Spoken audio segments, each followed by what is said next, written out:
नमस्कार दोस्तों। जीवन में कई बार ऐसा होता है कि जिस चीज़ के बारे में हमने सोचा ना हो और वो हमें मिल जाए तो उस खुशी का मज़ा ही कुछ और है और वही असली खुशी होती है। ऐसी ही असली खुशी की एक सुंदर कहानी आज आपको सुनाता हूँ। तकरीबन 26 साल नौकरी करने के बाद सुरेश बाबू इसी महीने रिटायर होने वाले थे। वे एक प्राइवेट कंपनी में चपरासी के पद पर कार्यरत थे।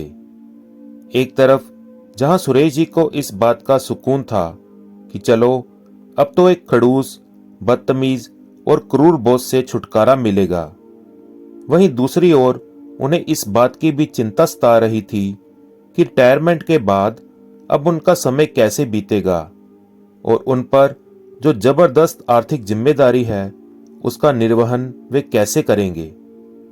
दरअसल सुरेश बाबू को एक मात्र लड़की थी जिसकी पढ़ाई और फिर ब्याह की चिंता उन्हें खाए जा रही थी। रिटायरमेंट के बाद इस महंगाई में घर के खर्च के साथ साथ बेटी की शादी उनके लिए एक बड़ी चुनौती से कम न थी। ऊपर से उनकी बीमार पत्नी के इलाज का खर्च अलग से मुंह बाए खड़ा था। हालांकि लगभग 60 कर्मचारियों वाले उस दफ्तर में अपने सुप्रीम बॉस सहित कुछ लोगों के बुरे बर्ताव के कारण वे मन ही मन बड़े दुखी रहते थे। फिर भी जब महीने की 1 तारीख को उनके हाथों पर उनकी तनख्वाह आ जाती थी तब उनका सारा दुख दर्द फुर्र हो जाता था। सुरेश बाबू खुद भी शारीरिक रूप से दुरुस्त नहीं थे। उनकी याददाश्त तो कुछ कमजोर हो ही चली थी। उनका अब हाथ भी कांपने लगा था। न चाहते हुए भी कुछ न कुछ गलती अक्सर उनसे भी हो ही जाती थी। वे कभी दफ्तर की सफाई करना भूल जाते तो कभी चाय में चीनी डालना, कभी कभार तो गंदे गिलास से ही किसी कर्मचारी को पानी पिला देते थे, जिसके लिए उन्हें कुछ ना कुछ भला बुरा सुनना ही पड़ता था। फिर भी सब कुछ चलते ही जा रहा था। आखिरकार वो दिन भी आ ही गया जिस दिन सुरेश बाबू का दफ्तर में आखिरी दिन था। सुरेश जी वक्त से कुछ पहले ही दफ्तर पहुंचकर अपने नियमित कार्य में जुट गए।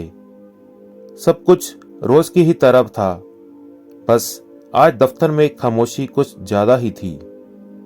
शाम में जब आखिरी बार दफ्तर से घर जाने का वक्त हुआ तो सुरेश बाबू ने टूटे मन से सोचा कि अंतिम बार खड़ूस बॉस के केबिन में जाकर उससे मिल लिया जाए। लेकिन उन्हें बताया गया कि अन्य कर्मचारियों के साथ बॉस एक जरूरी मीटिंग कर रहे हैं। फिलहाल उन्हें कुछ देर इंतजार करना पड़ेगा। 2 घंटे इंतजार के बाद भी जब मीटिंग खत्म नहीं हुई तो सुरेश बाबू मन ही मन चिढ़ गए और बॉस को कोसने लगे। साला क्या अहंकारी आदमी है, सिर्फ 1 मिनट के लिए मुझे बुलाकर मिल लेता, अकड़ू साला। अंत में मायूस होकर सुरेश बाबू ने बिना बॉस से मिले ही अपने घर लौटने का मन बना लिया।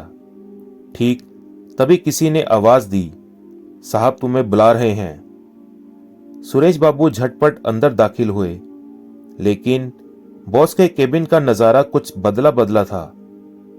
सुरेश जी को देखते ही सभी कर्मचारियों ने जोर से ताली बजाकर उनका गर्मजोशी से स्वागत किया। फिर बॉस ने मेज पर रखे एक केक को काटने के लिए सुरेश जी को धीरे से इशारा किया। पार्टी समाप्ति के बाद अब बॉस ने बोलना शुरू किया, सुरेश, हम सबने आज मिलकर सामूहिक रूप से ये फैसला लिया है कि तुम्हें फिलहाल नौकरी से कार्यमुक्त न किया जाए और तुम्हारी सेवाएं पहले की तरह बहाल रखी जाए, क्योंकि हमें एक ईमानदार, जिम्मेदार और वफादार व्यक्ति की सख्त आवश्यकता है। कुछ मामूली लापरवाहियों को अगर नजरअंदाज कर दिया जाए तो तुम एक बेहद ही कर्तव्यनिष्ठ व्यक्ति हो।